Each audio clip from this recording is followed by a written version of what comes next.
Welcome, ladies and gentlemen of YouTube. I'm Mr. Gaming Counselor, Jeff Hit It. Welcome to the Counselor's Office. That's right, welcome to the Counselor's Office. I'm Mr. Gaming Counselor, and here we have a opinion / react to Crota's End, the challenge, the contest, whatever you want to call it, the experience, and what I feel.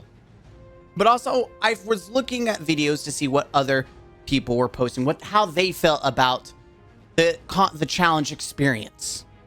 And I ran across a video by Datto, and that's the video we're going to watch and react to. Now, Datto, if you know him, most do, he's from the old guard, you know, been around for quite some time, been in the neighborhood. I personally don't watch him. I don't watch Twitch. I don't watch Twitch at all. I stream on it. I just don't watch any streamers on Twitch. And I just kind of know Datto through memes at this point. And just the community who just likes to make comments, whether positive or negative, about him. But I did watch his video, and there's a lot of takes that I like. There's takes that I think I don't like. And I would also argue there's takes that I think are even more, I don't know, more extreme than his when it comes to elitist views, which we'll get into that. So let's go ahead and watch it. I want to get I did, just for preference, my team did beat it on challenge, so that's cool. We'll upload that video separately, but we're gonna watch this video. Like I said, the link will be down below, you know. Oh my God, so let's just jump into it. They did it. Bungie did it. They did it. Yep. They brought challenge back to Destiny. Which, after the Nezarakt, is very nice. Nezarakt, even though it did take my team a little longer, mostly because we're being stupid, I still, like, it's a night and day. Like, the real challenge, night and day. For like 48 hours, and then things just went back to their normal selves. The raid's a meme, all that. Which I don't think there's a single raid that is not a meme after day 1 or day 2, should I say, after 48 hours. After let's just say challenge, because I mean, it's at this point, this is just going to be the name brand, is contest or challenge is what it's going to be for the raids, if we get anything beyond the final shape, which things don't look too good for us Wrath lovers. So let's talk about Crota's End in D2 after we talk about our sponsor, Crota from Destiny 1. There you go. Crota on day 1 in Destiny 1 was definitely not the meme fest that it inevitably became. It was tough to... So I just, a little insight to me personally, I actually solo flawless this entire raid. When he's talking about meme levels, it is a literal meme. I soloed this. I solo killed Crota. I solo killed Yut. I did the bridge cheese. I did the Thrall dungeon, the Abyss, solo. I've done that. It's satisfying. It's unfortunate that it was a different account, so it's not like all like one. The timeline is not the same, which really sucks. But I can still look it up and see it, like flawless Crota, and it's about the only D1 raid that I flawlessed. And no, I'm not going back. To the point where we had my teammate left. I'm gonna fast forward because I've said my opinion on D1 Crota. It's literally was a strike. To me, it was a strike. If you could solo it within a good timeline, which I did, Crota is literally in D1 a strike boss. It was like 3 swords or something like that. It felt like it, and he was down for the count. So I'm gonna skip this for your time and mine. Let's just get to what he's gonna talk about in D2. That's the what we really want, right? D1, all you gotta know, if you never played it, it was a glorified strike or nightfall. Hardest of the reprisal raids by what I believe to be a pretty long shot. And he's not wrong. The amount of people that I've talked to from LFG or have seen people complain about it, this was the part that people just could not beat. I do not understand. Even my team, even on just casual play, struggles with this. Like, I'm one of those strand users that just strands to the end, and I'm like, I survived. Whereas you would think less people is good because that's less people dying. People, even in LFG, struggle. I have joined LFG, and I'm out of the equation, and they get angry with you because you're not there to take up. I'm like, the buff that you have to pick up from Chalice does not last that long, where 5 people can't finish it. You literally could do it with 3 people. But let's continue. And it is one of the longest day 1 experiences my team has had in quite a while. It was. I saw a post that someone said about the raid was it broke up their clan. And honestly, it almost broke mine up. It did, actually, because we didn't finish it with my clan leader. We finished it, the 4 of us joined 2 randos, and we finished it with them. Because my clan leader rage quit to eat. He was hangry. But I wanted to get it done, because I had the steam of momentum, and we got it done. And this is a clan that I recently joined. And we'll touch up on that, because I think that's very important for the whole scene of raiding in day 1 or 48 hours, because people aren't going to like my thought process on that. The Abyss was our first stop. This was one area that I felt was going to remain the most static, as it is a pretty... Just because this is my reaction just to these thoughts, I think that's the point that most of the community felt, including my clan. I was so for certain that it wasn't going to be easy. I said, this is going to be a hard raid. They even made it, even during the reveal. I knew the way they talked, this was going to be a hard raid. And my clan was like, yeah, it's Crota. It was literally just, what can they do? What can they do?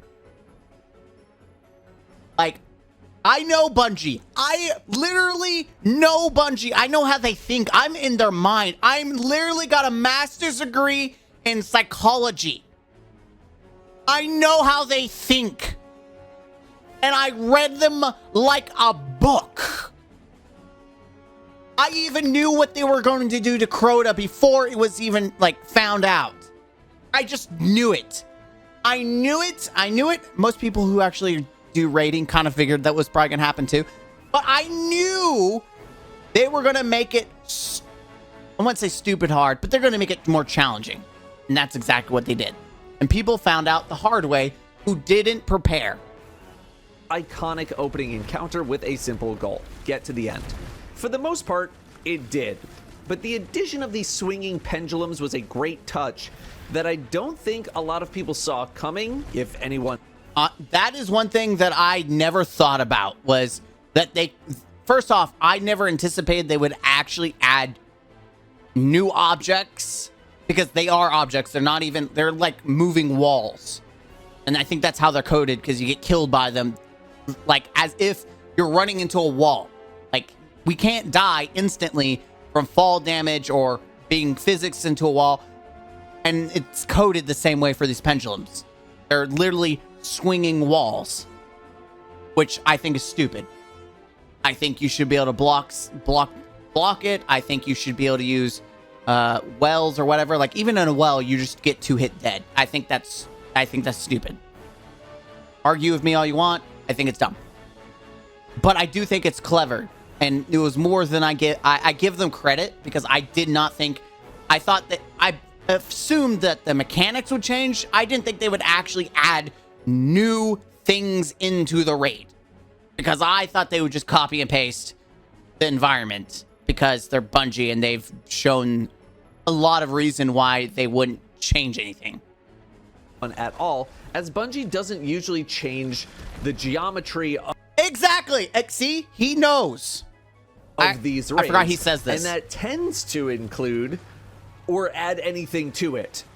They're not so threatening that they kill you with a tiny little scrape, but they're threatening enough that you definitely still need to pay attention to them, even on normal mode. The rest of the Abyss is the same, obviously minus the new Chalice mechanic and how all of that works, which was the major way that Bungie ended up changing the raid. So the Chalice mechanic, I like this. Bungie does something unique, and I want to give them props where props.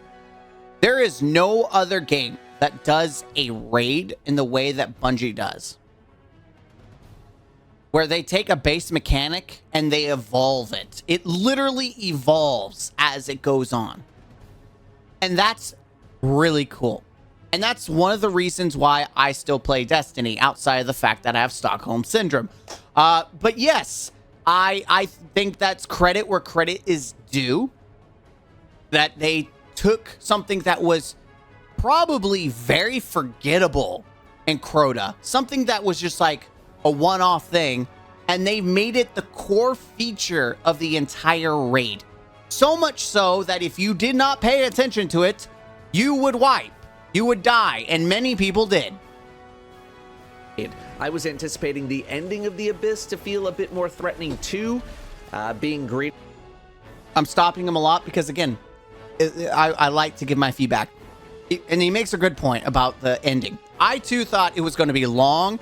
I expected to have to try to cheese on a rock. I expected to have to set up. I'm like, oh, boys. And I knew it. I called it. Call it that there was going to be champions. I knew there was going to be unstoppable ogres. I knew it. Even though leaks, and I did see the leaks, that anti-barriers were going to be added to the game, or to the raid. But I knew there were going to be unstops. I'm like, there's no way. There's plenty of places where ogres spawn. There is no way that they're not going to introduce an unstop. And surely they did. Now, unfortunately, the end is probably the easiest part of the entire encounter. I never felt threatened by unstops because the kit we have makes champions a joke. And fortunately for us, champions really didn't make the raid difficult. It was just an addition rather than this is our difficulty buffer, champions. Which is probably what Master mode's gonna be. I wish Master was just contest mode. I wish they'd flick on whatever switch they have for day one, or day two, should I say. Day 1 and 2, the challenge, whatever.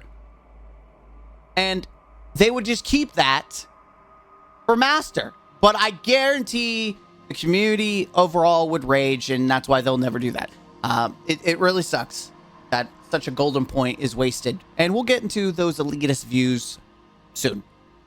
Created by 3 very well spaced out unstoppable ogres wasn't exactly what I had in mind. Yeah. The run to the finale felt way more tense than the finale itself. Exactly. So I think they could have pumped things up there.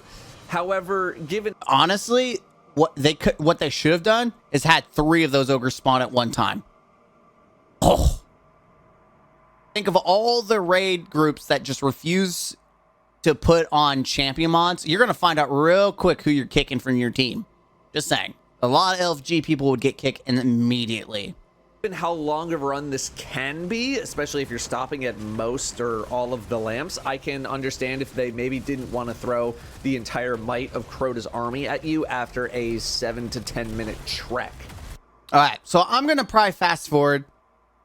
My last thought, I don't know, does he talk about challenge? Does he ever talk about challenge? This is the bridge.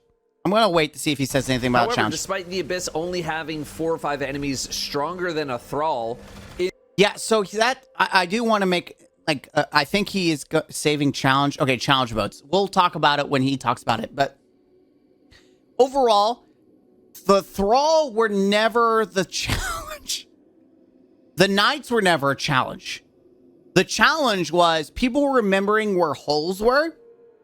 People remembering where to go pathwise for the pendulums.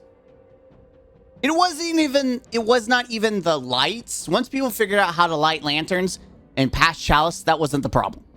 Like, even the Revenant Knights that are there with blue shields, they were instantly killed because of pendulums.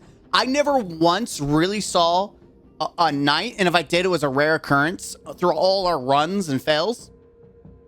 Those knights were dead. Like, dead. Like, the pendulums killed them for us.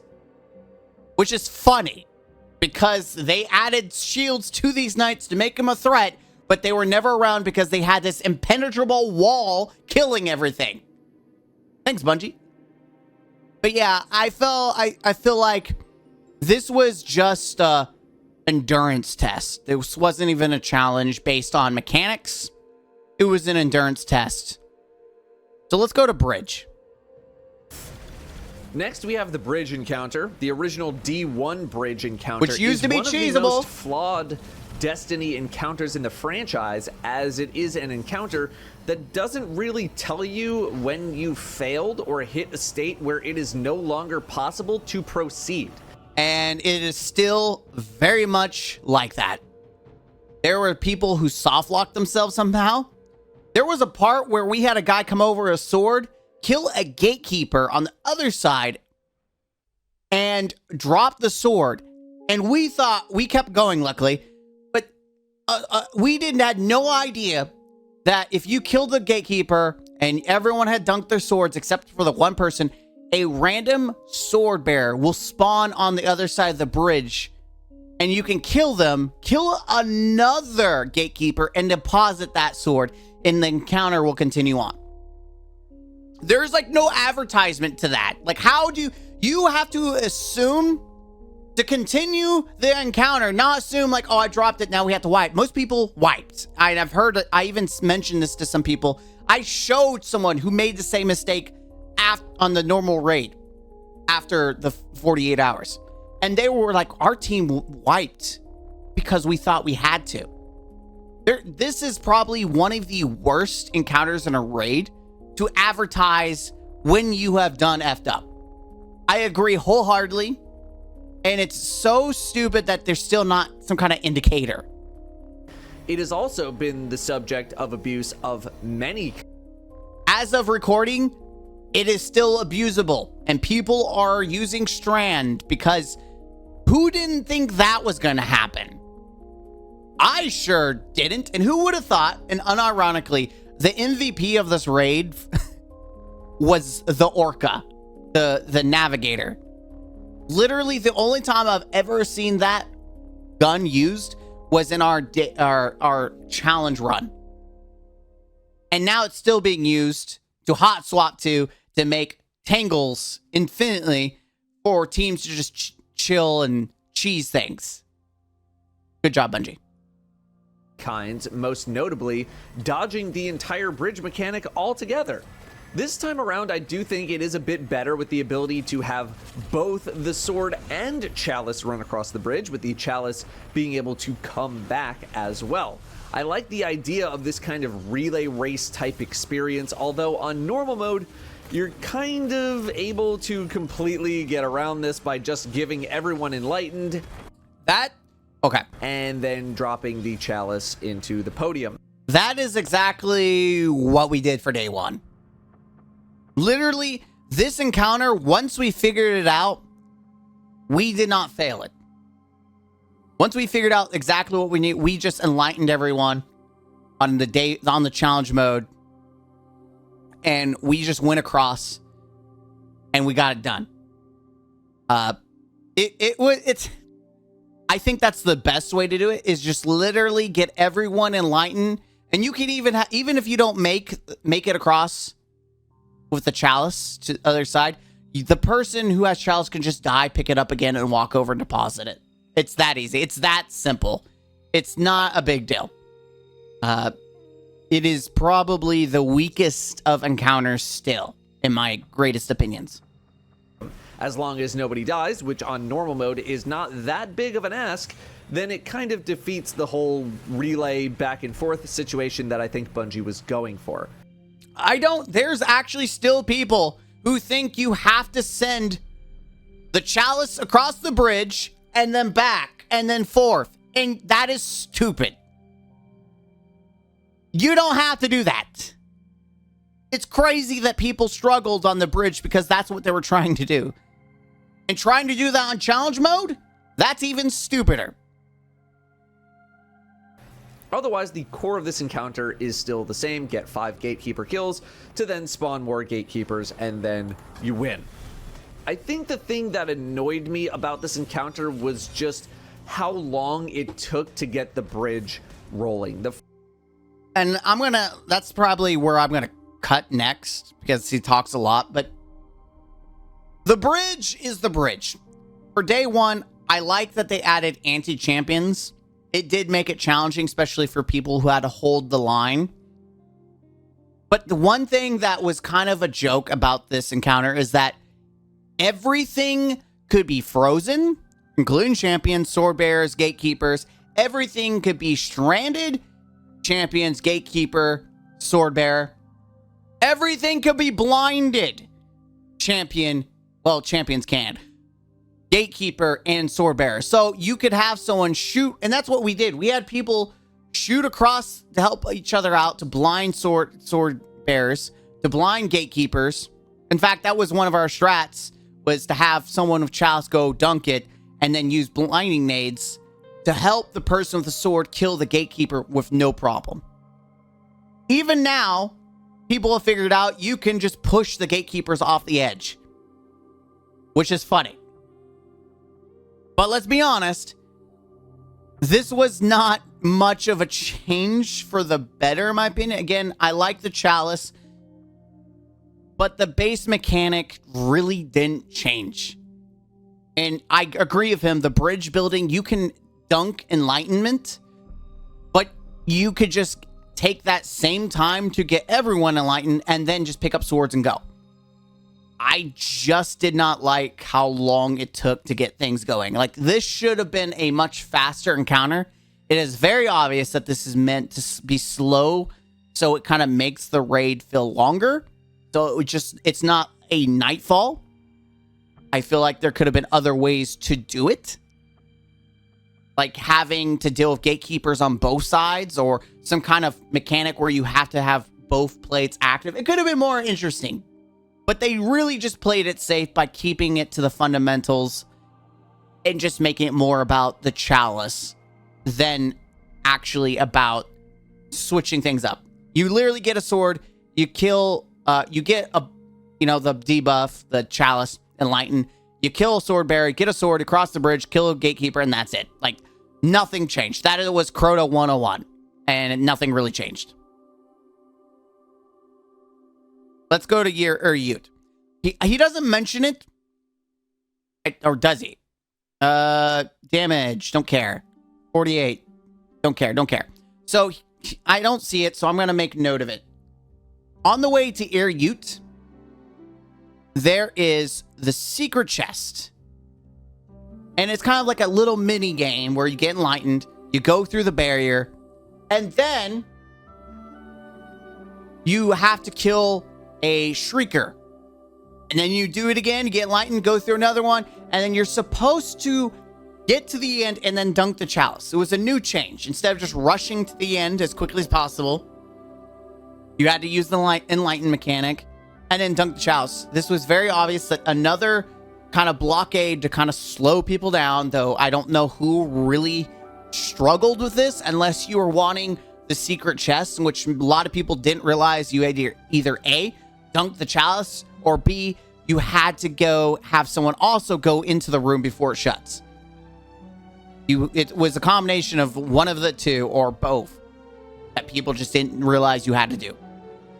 Now, of course, there's Jesus that people are doing to kind of get bypass that, but I mean, it's a joke. It's neat, and I'm glad they kind of mixed it up a little, but it was very obvious on day one to kind of slow things down. Neat addition, though. I think it's just, it took something that was kind of like, why is this here, to kind of make it a little bit better. Not a lot, though, but a little bit. Anything. The Yut Encounter had the biggest room to make something happen, because in D1, I mean, it was barely a fight. Yut D1 was kill Shriek, kill Knights, kill Shrieker, unload on her, dead. Like, she was the definition of a Nightfall level fight. Like, her health, you slapped her, with a Galahorn or a rocket or whatever you wanted to use, and you sneezed on her and she died. So this was definitely a nice glow up, in my opinion. I think it's a lot funner, but I also have some opinions on what I think about the wizard hunting, and it's not going to be what you think it is. In D1, you killed some enemies, and then you killed a few more enemies, and then you insta-give the boss, and then you were done. When the 390 version and challenge mode in D1 came out, that's when it kind of became some kind of an encounter, a big speed element to it with making sure that everything is dead. Yep. And I did feel like they were going to try to keep some of the speed element around as a result. And boy, did they. Oh, yeah. This encounter is much more satisfying to play now. It might be my favorite of the whole raid. Having to keep the enlightened charges rolling, sprinting around looking for wizards, tons of enemies to kill pretty much everywhere. I will agree. There's always something to do, and everyone plays a part. My group two-phased her. It was fun. I liked it. It was intense. I don't think for my team it didn't take but a couple of tries to really kill her, and we finally did. And when we came back on the challenge mode, not the base mode, she was even more of a joke. It is a very hectic fight with a lot of callouts. I think my only complaint is the lack of visibility of the wizards and shriekers in certain rooms. Having to use the radar to tell what you're looking at is a pretty unique experience in the game, but it's also something that I think more inexperienced players are really going to get confused about. And the spirit of the encounter seems more like you take a look in the room and you see what's in there versus trying to read your radar. So here's the thing. A lot of people are just bad. Because he made it nailed on... he hit the nail on the coffin, right? Inexperienced players, which is most of LFG, don't know how to use their radar. I joined, even after the 40 hours, the amount of people that I joined just because I want to get my raid done in LFG, the amount of people who required hunters to switch to void in order to use the true sight, or you must have wish ender, blows my mind. You literally go up and there's a ping on your radar. A lot of the rooms you can just see. If you one phaser, it's 3 wizards, 3 pings. On day 2, it was at least 4 wizards that you had to hunt. My team, both of my clan, and then 2 randos, after doing raid report checks, literally just ran up to check the windows, looked at the pings, looked inside. A lot of the time, those wizards will move. They will come to you if you stand near them, near the windows. The amount of people who can't do that are dumb. It's crazy. Elitist take, but it's true. They're just bad. I've seen some hot takes, or what they think is hot takes. Oh my God, Bungie, why did you do? And I thought, and I knew, I was like, man, I wish they put runes so we didn't have to do this, because it was more of an annoyance to me than it was actually a challenge. Because I had to actually take the time to look. So it's more of me wanting to be lazy versus me actually feeling like it was a challenge. But people could not do it day 1. They struggled. I never once, and I still refuse to put on Wish Ender. I refuse to put on True Sight. I use Belay Barrage with Beast of Light to do optimal damage to make sure that we one phase her. The amount of people that struggled to do damage, who had to 3 phase her because they refused to use anything but Wish Ender or Void Hunter, that was their undoing. And I feel like it was more of an LFG thing than it is an actual clan. We've got a dedicated day 1, day 2 group. See what's in there. reading the radar is definitely a skill that will help more advanced teams move things along, like being able to see what's in the 3 rooms above you just by jumping up into the ceiling. But it's also possible to physically see into those rooms. You know, Diablo, like Blizzard, when they released Diablo 4, and they said, or not Diablo 4, Diablo Immortal, and they're like, we're releasing Diablo Immortal. And they asked, what, is it going to be on PC too? No, just your phones. And people start complaining. They're like, boo! And they go, what, do you not have phones? When I hear someone complaining about this encounter and saying it's too challenging to find wizards, my response is immediately, what? Do you not have eyes? Use them! Your Yut has some pretty crazy movement sometimes, and that's probably to make... Crazy is a understatement. We tried rockets our first run. This wizard would go into the middle of the well. We immediately swapped off rockets because it was a death zone. Some people got so lucky with her just staying out in the open, but this stupid wizard would always come in the middle of the well and sit on our faces, and it was unwanted. Make her not too much of a pushover. She didn't end up being the massive damage check that I was maybe anticipating, although my team had some attempts where we fell short on damage because of that wild movement. But I'm gonna let continue, and we were also able to two-phase her on the challenge mode during contest, so it was very doable overall. So my team did it too. Meme lords, rejoice. This was a challenge contest, day 1, day 2, whatever you want to call the raids now. This was the rising shine of Thunderlord, because we, with Divinity and Thunderlord, two-phased her on challenge with ease. We had time to cook, and my God, was it beautiful. I know there's people out there on Twitter who are hating, they're seething because of Thunderlord. And let me be honest, I am not a Thunderlord simp. I'm not one of those LFG people out there. All right, guys, we're about to do Atheon. Pull out your Thunderlords. Thunderlords is the GOAT. It's the god. No, I do not religiously use Thunderlord, but when it fits, I will use whatever is necessary to get her done. And in day 1, Thunderlord was easy mode. Oh my Lord, it was easy. But there's a problem, and I'm gonna save it for the end of the video. Nah, screw that. I did not like Yut that moved so much with such a bad hitbox. Like, wizards in general have bad hitboxes, and I wish there was like more of a mechanic, like it gave her orbs or something, like some crit that you could shoot versus just her moving head. That didn't make Divinity a must.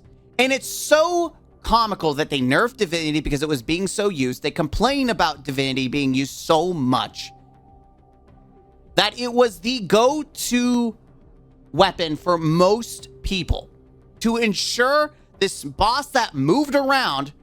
Like, I hate bosses that move and have bad crits. If they move but have good crits, I'm okay with that. I'm okay with that. The reason I hated Rolk, I loved the fight, but I hated him try and do day 1 is because no crits. And you could say, well, that's a skill issue. I say it's a bad boss design issue. Like, it should encourage me to use, it should be the skill of survival and doing damage, not playing, oh, let me try to connect the dots. I'm just saying. Like, I liked King's Fall because it was mechanic based, and when it was time to do DPS, like, if you missed his chest cavity, that was your problem. But you still had to do the base mechanics for King's Fall. And I did do day 1 King's Fall with challenges. But I'm just tired of bosses that require Divinity. That's not me saying we need to nerf Divinity. It's we need to mix up boss design. We need to change things up. If you're going to make the move, make it also where I can not, if you want to make it a challenge to hit them, fine, but then don't make them a tank. If you're going to make them like Nezarec where they're teleporting all over the freaking place, then don't give them so much freaking health. And then I have a very hot take I'm going to save for the end. I will, because it's kind of like my big pet peeve of this entire encounter. Like in the whole raid encounter situation. But we'll get to that. I think Bungie did a good job of keeping the spirit of the Crota encounter alive, with people whacking away at his shield with a... Crota! 100% called it. I knew they were going to change Crota to where instead of you damage him to break his shield, you were going to use the sword to break his shield, and then you had to do damage. And again, the clan did not believe me. They're like, maybe. No, I see it happening. Why would they not change it? If it was littered with Well and Bubble, we were going to cheese Crota like a Nightfall boss. Or a dungeon boss at this point. He had to be changed. And they did. They changed him. The sword to knock him down. Basically the reverse of what you did in D1. Kept the Boomer Knights in the tower, but made them part of the encounter. Killing them triggers the Ogre spawns, and the Ogre spawns... I'm gonna say, I hated those knights. They gave them shields, but they didn't just do that for contest mode. They also, I still feel like it's not nearly as bad. Maybe it's just in my head. Those knights are MLG players. Like, they do not miss their shots on contest mode. They were sniping across the map, and they were not missing any shots at all. I hated those guys. Spawns also being a part of the D1 experience that I imagine not a lot of people saw, because they only... Also, shout out to Tractor Cannon being the GOAT. I'm so glad this boss fight div was not needed. Like, who would have thought Tractor Cannon had a time to shine in a raid? Outside of Nezarec, because I know people use it for Nezarec, but let's be honest, Nezarec is a joke at this point. Contest mode, he was cheesable. After 2 damage phases, and you could kill Crota within 2 damage phases very, very easily. The fight stays moving for the most part, although comes to a screeching halt if you want or need to pass around the Chalice for more enlightened buffs to deal with the over. I mean, my team, we definitely, for the expunge, which is, I don't ever remember expunging in D1. In D2, they introduced expunge, which did different mechanics, but mostly what it did was do more, it did an increment of damage. And for day 1, you had to expunge to really chip at Crota's health, because he was tanky. Which was also integrated pretty nicely into the fight. My main thing here, though, is just, like, I wonder how Bungie thought people were going to do this fight, both on normal and contest mode. Did they think the dominant strategy was gonna be stack a bunch of wells and hit them with swords? Did they want people to do something else? Were those other things even successful on day 1? I don't think I know any teams personally that tried something like rockets. I did. I heard groups that tried rockets, and the amount of damage you did, surprisingly, was bad. It was bad. Which, kudos to Bungie to make a boss fight on a day 1 where the meta, which was rockets, this is also probably due to the Wolfpack nerf, which probably really did make a difference, that swords had an actual time to shine. Who would have thought that swords had a time to shine? Now, I've heard people trying Acarius, which I think is madness, for day 1 at least. But I do appreciate that we had something different. But I also hated this encounter because it was a damage check, not in the way that you think it is, because you could comfortably 3-phase it. And when I say comfortably, I mean you can do the bar that he has before final stand pretty easily. It is the final stand that was egregious. And when he may even talk about, because I don't remember everything he says. I think that for day one, it was too much health for a final stand. Too much. You had to min-max healing, survivability, and damage, and ammo, which you could do. Like, we had Aeons, and then we had Cenotaph. You could literally pump out some ammo. That wasn't necessarily the issue. The issue was you had to kill him with so much damage within a small frame of time before the Oversoul killed you. And you could extend the time, but it was so bad. It was so bad. And you had to have everything work perfectly. Meaning you had to break his shields fast. You had to get everyone safe, because if you ran too early and he swung, he could kill half the group, especially if you didn't have well down, which we'll get to that. But it was so focused on survivability, and then it turned to, oh, we have to try to actually do enough damage for final stand. And it makes me annoyed because you couldn't do it if you didn't have choice things. If you didn't have well. I don't know how people were going to do this without well. You're not going to stack 5 Titans with Phoenix Cradle, because we had one doing that to help us survive, and that's cool. But then you're missing out on damage, because one, you have to have someone pop their super to activate sunspots. So that's one person doing less damage. You have to have someone take up an exotic slot and a super that doesn't do good damage. Well, that gives damage buffs. And if you use a bubble, he just kills that quicker than well. If you didn't use swords, you struggled a lot. Underlord wasn't going to save you. Divinity wasn't going to save you. Linears weren't going to save you. Swords was the only way to efficiently and quickly kill Crota, especially Lament, which healed you. And that's what I have a problem with, making things more based on thickness. It's not like War Priest, which was the biggest damage check for people on day one. Because War Priest, you had to have immense damage, but he himself wouldn't immediately kill you. Like, he could kill you, and you had to watch him and avoid him and his attacks, and he increasingly got more challenging the more phases you did. And he did have wipe mechanics. But you could use different weapons.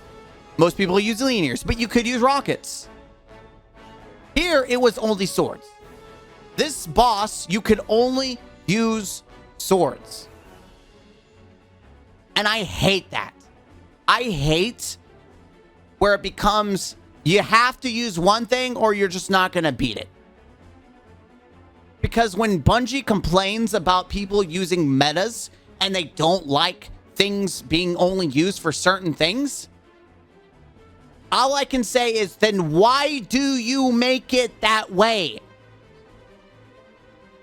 There's no shot you could use anything but swords for the final stand to kill Crota on day one to whatever challenge effectively and at a good speed.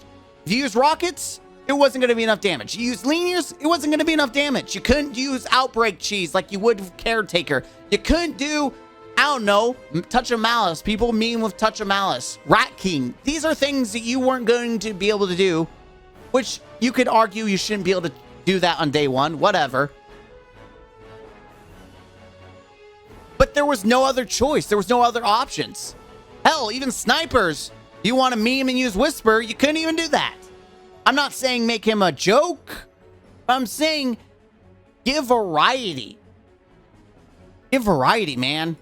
On day one. So did teams who didn't stack a bunch of Warlocks feel screwed, even though Warlock stacking isn't exactly a new thing when it comes to the contest experience? What if you had limited healing during contest? Just a lot of questions that I would... And I'm gonna pop the cherry for you guys right now. I was gonna save it for later, but this video is going long, and some of you may not watch longer than this. So let me pop the biggest cherry of this whole 48 hours. The big cherry, the big huzzah, my biggest gripe of this whole thing. He's talking about Warlocks and Wells. Talking about, if you didn't have this, how are you gonna beat it? And he's right. We did with 3 Wells and a Titan with Fingers Crater. And we snuffed by. Some people had to use 4 Warlocks to do this. There is no world where you could get away with no Warlocks. Bubble, the alternative, was not in the equation because it died quicker than Well. Which goes to my biggest gripe with Bungie. Joe Blackburn has come out multiple times talking about Well. Well. We are tired, essentially, of Well. We're tired that people have to be pigeonholed to using Well. That Warlocks, if you're a Warlock, you had to use Well. And yet they make day 1 encounters like Crota that force you to use Well. It makes no sense. You can't be like, we don't like that. Just like Divinity. And yet you continue to make situations where it is needed. Because I don't know how you would do this without a Well. You could argue that, well, they make them hard because they know people will have Wells. I think that's stupid. Why can't you make encounters that are more mechanic based? Or like Valor Cruel, or whatever his name is. Remember that? That was one of the most challenging raids for people to do. Even when it was open for anyone to use and play, people still struggled to do that. Because it was actually mechanic based. People had to work together. And the damage phase was so small, it wasn't even about the damage. It was about the coordination and the timing that mattered. Well didn't exist when that came out. Well wasn't the thing. Because it was one of those raid dens or layers, whatever they want to call them. Well wasn't a thing. We did damage without Well. We did that without a Well. So why can't you make mechanics and raids that reflect that? You just can't be like, we don't like Well. But how are you going to beat this without Well? You are forcing people to use more than one Well in this situation. Because you made him so spongy. It's one thing if his head had a bonus crit multiplier that you could use. You can take the high risk, high reward of using a sword, or you can do multiple crits and have a high risk of missing because he's moving around or he's spam attacking you. Like you actually have to dodge and move around. He's just spamming you with his arc attack, which really did almost kill you instantly. Like, no shot. It was actually challenging, and I would have rather played hide and seek, ducking and shooting, or moving around to survive, than having to get in a Well, spam Well, and use swords. I like the sword aspect. Now it's fun, but it's so stupidly annoying that Bungie continues to make encounters where it is mandatory to use Wells after they continuously complain about it. It is bad development. You can't be like, oh, I don't like this. I don't like this. And I'm going to be the first to say, I hate when Well locks are required. Because I had to swap. I was playing Hunter, but in order to beat Challenge, to ensure that we got through it, I just had to swap to Warlock, so we had 4 wells, so we could easily do it. Because I got tired of people complaining about, oh, we can't survive. So I was forced to change. Because Bungie did that. Bungie did that, not me. Because if we didn't do that, we were going to have a hard time. That's my biggest gripe. You can't be like, we don't like that, then stop. No. That's like making a painting and saying, man, I really wish there wasn't that many trees. Well, stop drawing the trees, you moron. Love some insight into on Bungie's end. Like, what did they think people were going to do? What did they do during testing? I don't think they test their day ones. I don't think they do. That or their characters are juiced, optimized, or they know more about the encounter maybe than we do, and they knew some tricks of the trade to get it done. I don't know.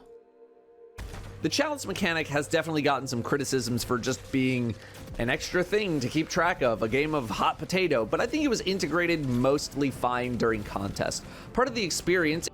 I'm going to just say my opinion because I'm going to skip this because I've talked a lot. It's an hour long, but I think it's important to talk about it. Because I have a lot about day ones, you know, a lot of opinions. The Chalice is fine. A lot of people didn't like it. I liked it. It's whatever. It's whatever. I liked it. So that I already gave you also my opinion at the beginning. New contest mode.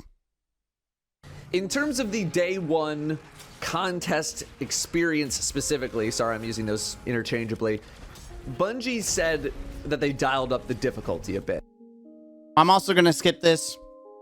Again, I liked it. You could feel the challenge. The enemies had greater aim. There were shields. We felt squishier, like things could kick our butt more. But overall, I felt like a lot of this was coordination and working as a team. Once you got past that, you could use blinding and freezing. All that was easy. It was easy mode. Everything except Crota is where damage actually really mattered. Damage Was checks. more than manageable, but her movement could prove to be our downfall with a rocket-based strategy. Okay. He mentions rocket, and I'm not backtracking to see his whole statement. Rockets was not the strat. Rockets, not only did you have to play smart, Thunderlord was just easy breezy, has a lot of ammo, even without reserves. We just literally melted her. So I don't think I cared about that. Still, I don't think she was the big wall of the raid. I think that title goes to Crota. Yes. You really needed full ammo going into Final Stand, and even then, if something went wrong, if your well got crushed, if you didn't have healing at the exact moment, if the wrong person died, you wouldn't have enough to finish off Crota. And that's another thing. Healing. If you didn't have healing, which means the only place to really get healing is solar. I think if we were to look at, if they were to release tally marks, everyone who completed challenge were probably on solar. I would be very surprised if there was a subclass higher or even in the realm of solar. And I think that's a fundamental problem in design. When only one subclass for every class is used. One element. You have Strand, you have Stasis, you have Arc, you have Void. And if the number one for your day one completion is only one, especially for Crota, there's a problem in design from a developer standpoint.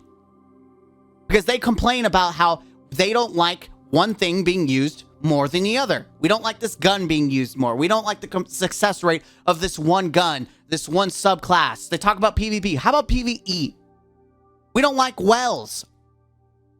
Wow. Maybe you should design an encounter where people aren't pigeonholed to one thing. Well, people use that because it's the best thing. Okay, so you're right. Even in normal base, people are still going to use well locks, but people also use Void. People also use Strand. People use arc. But you're gonna tell me the only reason people use solar, both Titan, both Warlock and Hunter use solar because of well. It's not because it's the only class that has reliable healing and survivability. That's why, right? That's the only reason. It's because of well. That's why. That would be the only reason it's up there, is because just well. Though I granted a lot of it is because of well. But it's because how the encounter is made with Crota, if you did not have healing nades, you did not make it during damage. Which I think is stupid. My team experienced a lot of 2 to 3% wipes because of this. The enlightened person got killed. People got meleeed out of a well got... Which, the physics on Crota is so stupid with the sword. The amount of times you get meleeed out with your sword, and then you go to swing, and it would just drop you off the edge. So stupidly annoying, dude. Destroyed, although some of it was self-imposed failure, like multiple people dropping walls at the same time. We never had that problem. We made sure we had numbers. Erroneously. And it felt like if we had just one small situation go our way, too low ammo based on how many of those experience. So I'm going ahead because I think he just talks about his member leaving. Proof I'm not for sure. that the raid was actually harder is not only anecdotal, but data-driven. Yep. According to Destiny Raid Report, Crota's End Challenge Mode was the lowest success rate day one experience, specifically day one, since Garden 4 years ago. That's Shadowkeep. For reference, Garden only had 549 people, not clears, people, with a clear of the raid within the 24-hour contest window out of 106. So I'm gonna put, I want him to talk, but the stats are on the screen, and so let's talk about this. First off, I want to make an observation that will come into play later. Crota's End, reprised free raid. Garden of Salvation, new, never been seen, paid. Right, so let's get that off the right off the get-go, right? That does make an equation, right? That's part of the equation. Ease of access, right? Secondly, importantly, my elitist view here. A lot of people are upset after the anomaly, the fiasco that is Ron. Roots of the Nightmare.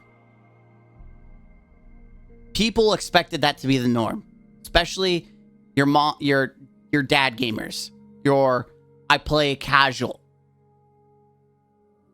Here's the deal. Here's my elitist view.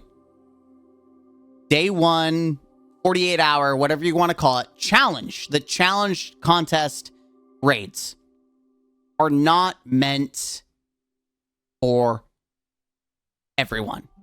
They are not meant for LFG.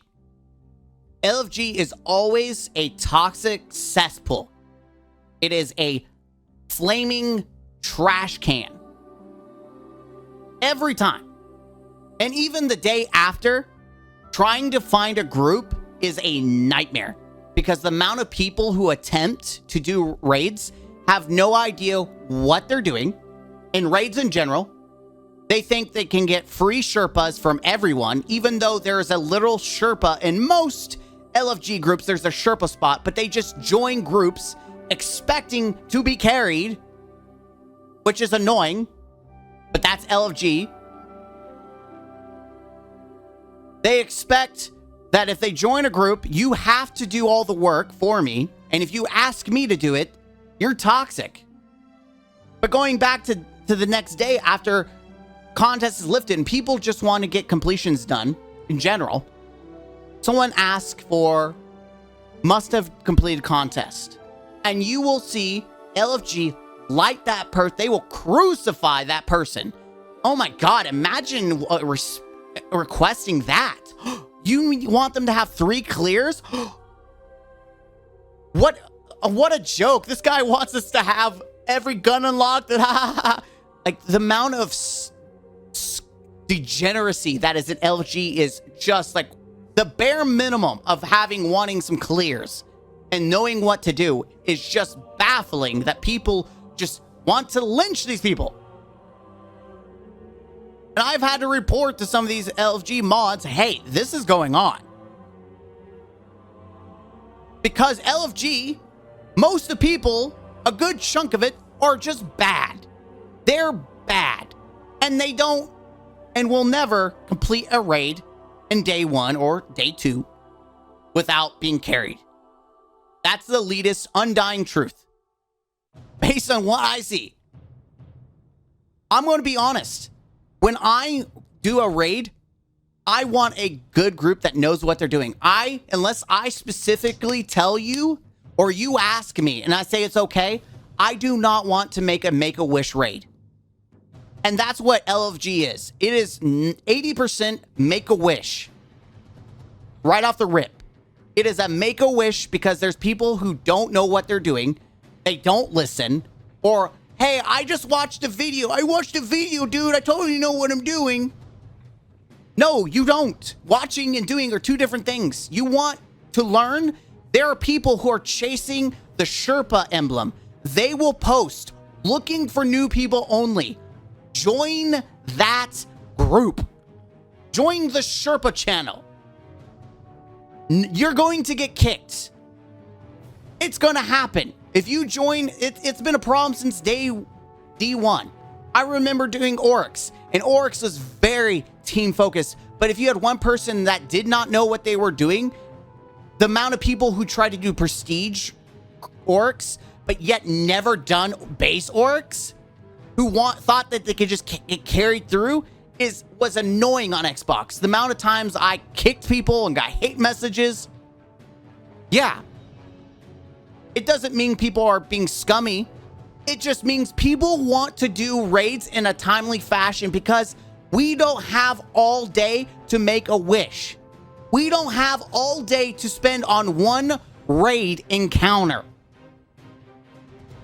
So day 1, if you want to do it, you need to find a dedicated group like I did. I was an LFG person. I hot potatoed. In fact, I can speak to Garden Salvation where I desperately joined 20 different raid groups trying to complete it.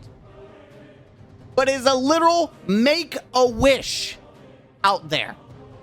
You want to get day 1, join a good, dedicated clan and get it done. I'm sorry. I am a solo flyer too. I get it, not wanting to do it, but also wanting to be solo. You can't. That's not what day 1 is. If you don't have a group that can work together and knows each other and is able to coordinate, you're not going to get it done. That is not day 1's, and you shouldn't be able to do it. This is for people who put the time and effort, who have a good group, who can coordinate. This is not a make-a-wish. That's my opinion. 16,000 people attempting. That is 0.47%. On day 1, the first 24 hours, there were 4,100 people with a challenge mode clear in total, a success rate of 1.2% versus everyone else who actually attempted. For comparison, again, Kingsfall had over 17,000 people with a clear of challenge mode, with Vault not too far behind at 16,000, again in the first 24 hours. That is a huge, huge drop-off. Contest normal mode paints an even better picture. The first 24 hours, there were 10,667 accounts with a clear for Crota. Kingsfall had almost 50,000, with Vault having 37,000. 343,000 people attempted Crota's End on the first day, pushing that to over 400,000 on the second day. Some of the highest, but not the highest, numbers we've ever seen for a raid. Overall, I think the challenge is back. I think it could have been dialed down on Crota. I think that just the mechanics. I don't care about the damage. If you want to do damage checks like War Priest, that's fine. but I think base mechanics needs to be where it's not necessary to always have well. And I think nerfing well is not the shout. It's not like, oh, we just need to nerf well and then things will change. You need to change how you present mechanics. Now, you can nullify well, making like Crota killing it in 2 shots. That kind of nullified it to the most extent. And it probably wouldn't be as necessary if you could do anything else. Like Bubble would have been nice to be able to use. Or if there was a mechanic that kind of like the relic from Vault of Glass, where you put up a shield for everyone. I don't know. They could have been a little more interesting. I'm not a developer. I'm not going to try to develop what they could do. That's not my job. All I could say is they don't like well. I don't like having to be forced to use well. They need to make better raid mechanics that circumvent well and don't make it the thing to use. Kind of like Val Cruel. I'm saying his name wrong. I know. So let's get to my hot take here. Clears. I've gotten the question about 24-hour versus 48-hour contest modes, and while I don't remember if I talked about it in the Root of Nightmares video, I assume I did. I will discuss how I am feeling now. Elitist Datto says that the clear that matters is the first 24 hours. Not only should the contest experience be about beating the raid, but it should also be about beating the raid with the least amount of information available to you. There are no hints, there are no guides, there are no posts, there are no videos. You just have to get in there and figure it out on your own. I think he's wrong. 100%, I think he is a little naive. I think he's having blinders here. I think is one of the dumbest takes he has ever had. Or reprise rates. And here's the thing. If you're talking about new rates, I agree 100%. 24 hours is the mark. But this is a reprise rate. Yes. Did things change? Yes. They did change. He's right. You can make the argument. But not so much that it is a completely new raid. The base mechanics of Crota is still the base mechanics. The Abyss is still the Abyss. You still have to get through it the same way. Just with Chalice now. The lanterns still play a part. The bridge, you still have to get swords. You still have to get across the bridge. You still have to kill gatekeepers. Yut is probably the only argument you could have, but at the end of the day, you still have to kill Yut. Crota, you still have to get swords, you still have to swing on him, break his shields, and now you have to do damage to him while not dying to Oversoul, which, you guessed, was also in D1. This is not new information. Most people who play D1 had majority of the information on a reprised raid. To say that only 24 hours matters because and then make the arguments because of information is stupid. And here's another thing. Raid report exists. Not report. Raid secrets exist. People who just want to make money do make videos. In fact, the moment a team figures out the mechanic, there are about 30 videos from people who aren't raiding but want to cash in are on YouTube.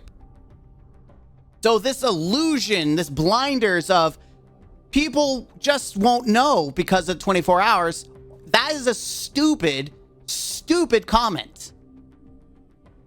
And another thing here, which I'll get to in a minute, I'm going to actually hold it. But my main point is, I am okay with reprise raids being 48 hours. If you beat the challenge in 48 hours, I think it is just as good as day one.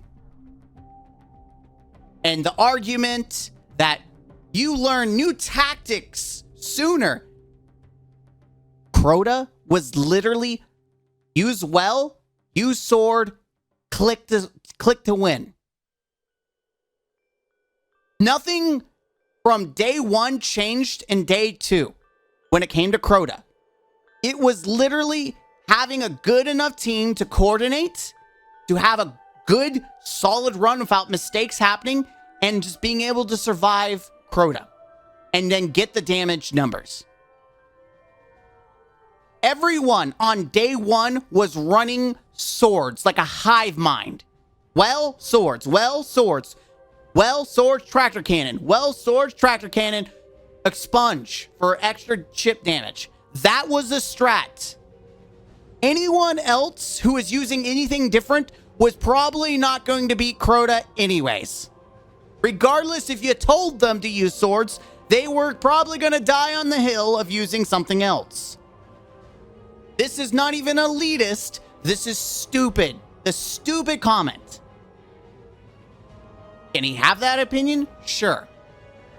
But as someone who it doesn't do this for a job, who lives in the normie world, who isn't a streamer, I mean, I do stream, but I don't make for a living, it's a hobby, who plays games for a hobby, not a job.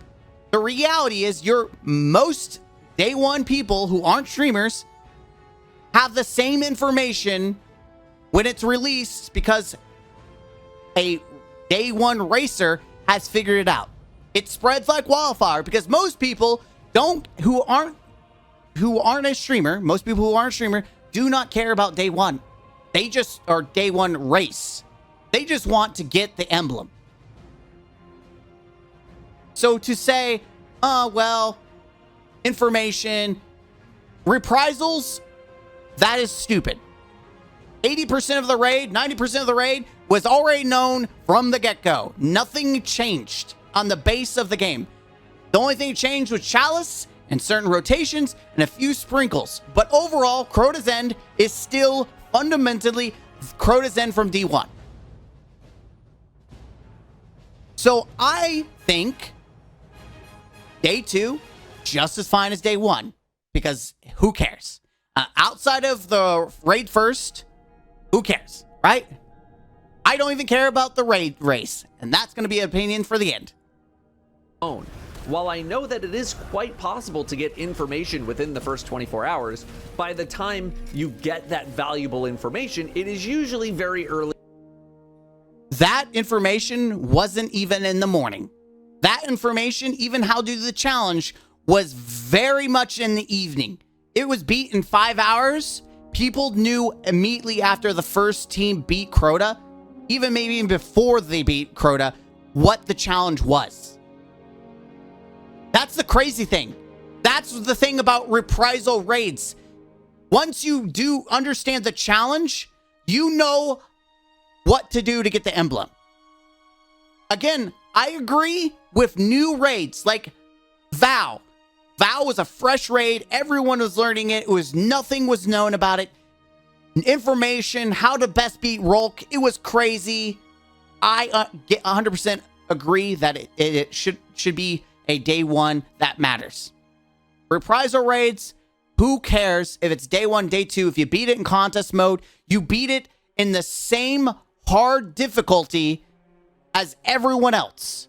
You beat a raid that has mechanics that have been known by the end of the raid race by everyone, and the base raid itself has been known for years. So I'm going to say that this is the dumbest, elitist view. It's not even elitist, it's just dumb. Because I agree with the 24 hours for any other raid, but this is a reprisal that we knew for years. Like the base mechanics are pretty much the same. The theme, should I say. Morning, at least if you're in North America, which statistically speaking is around 60% of you watching this right now. That makes it much less feasible to act on that information for the average team. When you introduce an entire full day on top of that, the experience is cheap for anything on their own. You still need to execute those strategies, sure, but a lot of the work he's just talking about his normie view versus his elitist, which, as I could say, the elitist view is not really elitist. It's literally a reprised raid. Now he's talking about his play challenge mode. Let's challenge mode. 1 lamp per podium drop. So I'm just gonna give you. I'm gonna let let it go in the background, but I'm gonna just talk. I'm not even gonna I'm just gonna let the gameplay. Credit to Datto for that, by the way. The challenges, I think, were fine. The whole having to dunk, we pretty much figured that out from the get-go. I don't think that was much of a challenge. The bridge, that was all about coordinating, making sure that when you ran, you timed it well, and you didn't jump too high. I think jumping too high was, a little restrict, because if you're just jumping to jump, you died. Yut, we found out the hard way that you have to pass around the relic, and you can't have it twice in 1 damage phase. Imagine that. Or that everyone had to pass it around, which we've had challenges like that before. Not hard at all. Crota was the easiest challenge by far, because it actually was the smartest way to do day 1. You had to use 3 swords to crush his shield, which again was the safest route to get him dead. Quick. You do 1, 2, 3, and then DPS, and it was the safest approach. Unironically, it was the safest approach. That is the strat and how we beat it. So you've been waiting for it. What is my elitist view that's probably hot off the presses, probably hotter than what Datto's is? Here it is. I don't think day 1 reprisals, world first, matters. When people like, oh, so-and-so, I think it's Salta Greppo, the Elysium, has gotten 4 in a row, but a lot of them were reprisals. I personally, outside of the ones that, whatever, I personally think, who cares? Because reprisals are literally just that. Raids that we knew, we had an understanding, we had a glimpse of what the mechanics were probably going to be. It is not new information. It is nothing to me that I see impressive. It is a free raid that most people have access to. It's not fresh. Like Val, that day 1, impressive. Nezarec, Val is impressive. Day 1. But if you say King's Fall or Vault of Glass or Crota's End, I think it's not impressive to me. I don't think they should even have day 1 races, like, for first place. They shouldn't be belts, because essentially the spirit of the raid is the same. There have been tweaks to mechanics, but it's still the same raid. The argument, well, it's never been in D2 with the D2 kit that we have, but it's still the same raid. Who cares if we got different abilities, different guns? It still plays like it did for the most part in D1. So that's my elitist take. Even though I've never got a raid belt, guess what? I'm also not like most people who chase raid first, right? I'm not someone who's chasing raid first, because most of people who do day 1 raid first are streamers or people who play this game religiously or people who just don't work. I have an absurd amount of time in this game because Stockholm Syndrome. And I have a full-time job. And yet I still do day 1s, 48 hours, challenge, whatever you want to call it. I still have completions. Not a lot, because, like I said, didn't have a dedicated group until recently. But most people who are chasing them are streamers. You're never going to see a random LFG do it. That's funny. You're never going to see that happen. So to say, oh, well, you never got a raid belt, so you don't get to have an opinion, that's BS. As a gamer who experiences the game who plays an absurd amount, who isn't even a streamer, I can give my opinion, an elitist opinion. I personally just don't see day ones or reprisals to be as impressive. Because, again, as I made the argument for why 48 hours is as good as 24, everyone knows the mechanics. They know the spirit and the base of the game. Everyone knew you had to use swords on Crota. Everyone knew you had to use damage. You could have guessed that they flopped it. You had to kill the wizards. You had to kill the ogres. You had to kill the gatekeeper or the gatekeeper sword bearer. You had to kill the knights. Like, these are things that we've known since D1. You had to shoot the oversoul. These are things we've known since day one. So that's my hot take. But I definitely, yeah. I don't think it's as impressive. It's a free raid. More people are going to try. Unfortunately. And I say unfortunately because you're going to get those LFG Make-A-Wish that expect you to do the work. And that's the thing, guys. Here's the reality. This is not a raid where you can just do nothing.